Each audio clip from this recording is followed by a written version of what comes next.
Es un placer para mí contar con usted en este día. Soy su amigo pastor Pedro Cosma. Para mí es una hermosa bendición que usted dedique este tiempo a este tema del día de hoy. Pidiéndole que si no se ha suscrito al canal, por favor lo haga, toque la campanita, le dé me gusta si el video o el tema toca su alma, su espíritu, y también lo comparta. En este día traigo un tema que hemos titulado El pecado que la iglesia no perdona. Lo critica y lo condena. Escúcheme bien, el pecado que la iglesia no perdona. Lo critica y lo condena. Miren, todos sabemos que hay un pecado que dice la Biblia que ni en aquel tiempo, ni en este, ni en el venidero, iba a ser perdonado, que es la blasfemia al Espíritu Santo. Un pecado que Dios no perdona. Ahora bien, ¿cuál es el pecado que la iglesia no perdona? Bien, mire, usted puede, como cristiano, lo primero que quiero decir es que no quiere decir que el cristiano no peque. Eso, usted no puede decirme que por el hecho de que usted sea cristiano, ya usted no peca, porque eso es mentira. Ahora, hay una diferencia, el que tiene a Cristo y el que no tiene a Cristo. El que tiene a Cristo se podía valorar como un hombre que tiene unos zapatos blancos, va a pasar por un lodazar, y entonces cuando va a pasar por el lodazar, entonces esa persona se le ensució un chin el zapato y lo limpia. ¿Por qué? Porque tiene el Espíritu Santo. Pero entra en el lodo muchas veces. No igual aquel que tiene unos zapatos blancos, pasa por el lodo y no le importa. ¿Qué estoy diciendo? Que nosotros como cristianos pecamos. ¿Ok? Pecamos consciente e inconscientemente. Ahora bien, porque la Biblia dice que abogados tenemos para con el Padre a Jesucristo su Hijo. El que tiene un abogado es porque necesita ser defendido. ¿De qué? Esa es la pregunta. Entonces, como cristiano, aun cuando yo haya recibido al Señor, puedo caer y caigo. Si usted va a la Biblia, se va a dar cuenta que diariamente usted de otra forma peca. El único que no peca ni pecó es Jesucristo. Después cualquier humano puede caer. Pero hay un problema en la iglesia hoy día. Usted se convierte al Señor, pero resulta que usted tiene un tiempo en la iglesia, o quizás es un nuevo convertido. Y si usted peca porque fue y se metió a una fiesta y comenzó a beber, la iglesia lo busca y lo perdona. Le quieren dar más amor que cuando estaban en la iglesia. Porque hay iglesias, hay hermanos que tienen un nivel de hipocresía tan grande que a mí me da mucha pena, que cuando una gente va a la iglesia, lo saludan, lo abrazan y le dan hasta besitos, pero nos ven en la calle y ni siquiera lo saludan. Pero no voy a entrar ahí porque ese no es el tema. El hecho es que una persona cae porque bebió, porque fumó droga, y la gente quiere restaurar. Es más, incluso hasta le da golpe a la mujer, y incluso queremos restaurar a la familia. Y le decimos a la mujer, vuelva de nuevo, no se preocupe, que ese fue el que Dios le entregó. Aunque el hombre después mate a la mujer, y ese fue el que Dios le entregó. Entonces, ¿qué pasa? Todo eso se perdona. La iglesia te quiere restaurar. Pero ¿y si el pecado? ¿Y si el pecado, por ejemplo, del adulterio y la fornicación? Ahí separaron las aguas. Ahí nadie quiere restaurarte. Ahí te quieren acabar. Ahí te quieren criticar. Y es la condena más grande que te dan. Aunque Cristo te haya perdonado, la iglesia no. Mire, hay ministros, porque todo depende a ver quién caiga. Hay ministros que yo conozco que cayeron en adulterio y tuvieron que irse incluso del perímetro donde vivían. Porque lo primero que le hacen la guerra son los propios ministros de esos lugares. Son los propios hermanos, incluso hasta de su propia iglesia, que después con el tiempo ese hermano se restaura y esos hermanos son los primeros que no quieren o se sienten mal cuando esa persona comienza a predicar un mensaje. Entonces, cuando una gente cae por adulterio o fornicación, resulta que la primera crítica que tiene no es el impío, no es el que no tiene a Dios en su corazón, no. La primera crítica procede del propio cristiano. Esa es la realidad. Entonces, mucha gente que deberían de agarrar y sacar a Jesucristo de la cruz y ponerse ellos, entonces son los primeros que comienzan a darle candela al que cae. No importa. Usted puede haber durado, qué sé yo, 10, 15 años en santidad, haber dado toda una vida en una iglesia,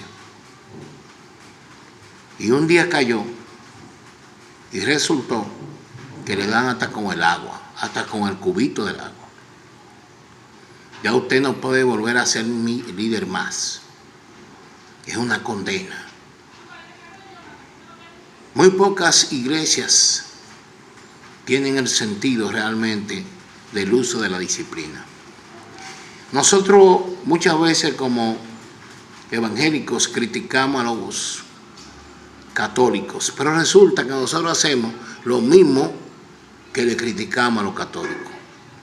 Cuando una persona cae en la iglesia católica, tiene que irse a confesar con el sacerdote. Y el sacerdote le pone una penitencia.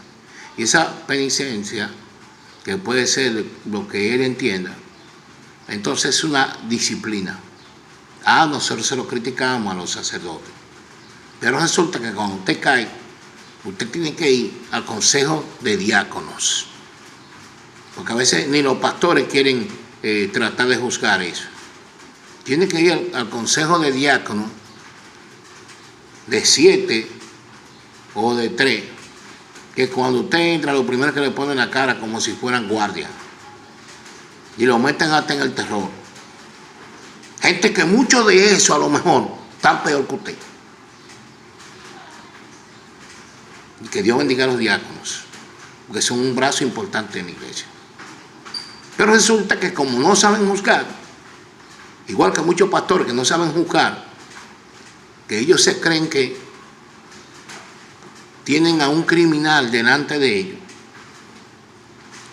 Entonces, usted tiene que ir y decir lo que usted hizo, lo mismo que está haciendo el católico con el sacerdote. Y entonces, el sacerdote le pone una penitencia, pero en la iglesia, ¿sabe qué es en la iglesia? Le ponen otra penitencia también. Lo sientan, lo menos que le dan, 1 año en un asiento sin coger una oportunidad. Y es más, le voy a decir otra cosa. Lo sientan en el asiento de atrás. Le dicen, mire, no se siente adelante. Allí siéntese en el asiento de atrás. Como que el que está atrás, entonces, es un endiablado, un pecador. Esa es la realidad de la iglesia hoy día con lo que peca. Entonces hoy vemos como muchas iglesias condenan, pero no solamente no condenan, sino que lo critican, lo acaban, desgarran. Miren, usted sabe la gente que ha tenido que irse de la iglesia porque no soporta a sus propios hermanos en la actitud que toman. Reitero, si usted cae en pecado, qué sé yo, se bebió un alcohol o fumó incluso usted fue incluso a un acto de brujería por ahí y se lo perdonan, van y lo buscan. Hermano, vuelva al Señor, El Señor lo perdona. Ay, pero cuando se dan cuenta que cayó en adulterio y fornicación, nadie se le pega. Mentira, pastor, eso no es así. Nadie se le pega. Nadie quiere estar cerca de usted. Usted es una escoria. Así es como se ven muchos hermanos. Y por eso tienen que salir corriendo.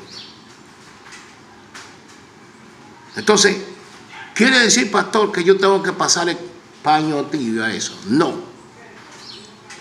Pero usted no puede tratar de imponerle una disciplina a ese miembro para tumbarlo, que eso es lo que se hace.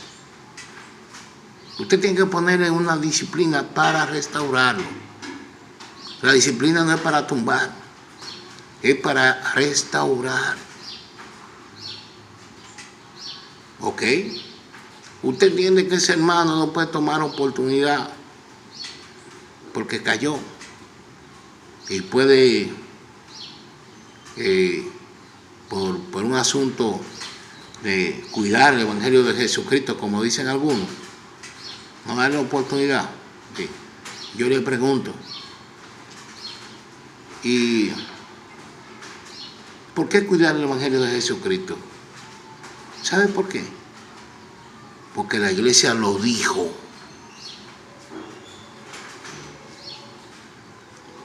El primer estamento que debe más cuidar a sus miembros es la iglesia. Si pasa algo en la iglesia y se sabe, ¿quién lo dijo? ¿Un impío? No. Lo dijo la iglesia. Esa es la realidad. Incluso muchos diáconos que no guardan el secreto, que lo dicen, y por eso ese hermano se va al mundo, porque la iglesia lo bota. Y te he escuchado a alguna gente que dice, no, él estaba con nosotros, no era de nosotros. Arrepiéndase. Ubique que no, que la iglesia, no, él fue que se fue, hace mucho que él estaba en eso. Lo que pasa es que como sucedió eso con la iglesia, no, es un mentiroso, usted es un mentiroso. Cualquier persona que sea cristiano puede caer, no te exento. Ahora, cuando una gente caiga, es que usted tiene que restaurarlo, es que usted tiene que disciplinarlo. Pero una disciplina no implica únicamente que usted lo siente por un mes, por 2 meses, por 3 meses. Es que en ese tiempo, que esa persona, usted lo va a sentar, usted tiene que comenzar a orar con esa persona, usted tiene que comenzar a orar, a ir con la palabra, a leer la palabra con esa persona y hacerle entender que lo que él hizo no lo puede volver a hacer de nuevo. ¿Pero qué es lo que hacen? Le ponen una disciplina. 2 años, 1 año, sin coger púlpito, el altar. ¿Y qué pasa con ese miembro? Se enfría. Y después se va. Ahí está en el mundo. Entonces resulta, el tipo se fue para el mundo, o la sierva se fue para el mundo. Ahora sí, le caemos atrás. Vuelve de nuevo. El Señor te perdona. ¿Cómo? Ahora que estoy fuera. Entonces eso pasa. Entonces tenemos que entender que nosotros como hombres de Dios estamos llamados a restaurar las vidas que caen. Así como yo me permito reunirme con un matrimonio que está en proceso de caerse, así debo reunirme con aquel que cae, pero no solamente para darle, es para ayudarlo a que no vuelva y haga lo mismo. Mire, hay un versículo, en la Biblia relata en el libro de Gálatas, capítulo 6, que dice, el versículo 1 y 2 dice, hermanos, si alguno fuere sorprendido en alguna falta, vosotros que sois espirituales, restaurarle con un espíritu de mansedumbre, considerándote a ti mismo, no seas tú también tentado. O sea, dice, sobrellevar los unos las cargas de los otros y cumplir así la ley de Cristo. O sea, resulta que este versículo nos está diciendo que nosotros cuando un hermano cayó, nosotros tenemos que ir donde ese hermano, pero no podemos ir a acabar, a avasallar, sino a tratar de ayudar a ese hermano a que el hecho que él cometió, que lo separó de Dios o que lo mantiene en un estado de inercia espiritual, ese hermano no sigue en la inercia únicamente con una colocación de una condena sin ningún tipo de resultado, sino que por el contrario nosotros lo ayudemos a levantarse. Porque uno de los problemas más graves, reitero, es que esa persona cuando cae es difícil de levantar. Porque la propia iglesia le pone un pie para que no lo haga. Entonces, yo como pastor, que trabajo con ovejas, con almas, he tenido muchas situaciones con ese tipo de pecado, como la tienen todos los pastores. Ahora, cada quien tiene su modelo y su forma de juzgar esa situación. En mi caso, entiendo que el hermano que cae en ese pecado, más que una disciplina impuesta únicamente para que él vea como un castigo esa falta, yo lo que veo es un tiempo de seguimiento para que él pueda restaurar su vida. Un tiempo en la que él puede entender que esa disciplina que se la está imponiendo ha sido porque él le ha fallado a Dios, aun cuando Dios le haya perdonado. Pero muchas veces, cuando usted agarra a un miembro y le dice, usted tiene 1 año de disciplina porque usted pecó, ¿sí? ¿Qué? Nada. Y le voy a decir lo peor. Hay pastores que incluso le dicen a los miembros que ni siquiera vayan a la casa de esa gente. Es más, miren, los hermanos dejan de ir más, ya no van más. Se cayó, se embromó. Así que en este día quiero reiterar a los hermanos, amigos, a los hermanos, ayuden al hermano que cae en ese pecado, ayúdenlo a que no vuelva a repetirlo, y la única forma es orando con él, leyendo la Biblia con él, tomando propósito con él, porque usted no ayuda con él para que Dios lo saque de ese problema. Ayude con él, ayude. Usted le quiere quedar atrás después que se sale de la iglesia, que ya no es evangélico, para decirte lo que usted lo quería. No, hombre. Amados hermanos y amigos, que el Señor les bendiga, les guarde. Espero que este tema sea de bendición para su vida y que lo pueda compartir. Soy su pastor, amigo Pedro Cosma. Shalom, Dios le bendiga.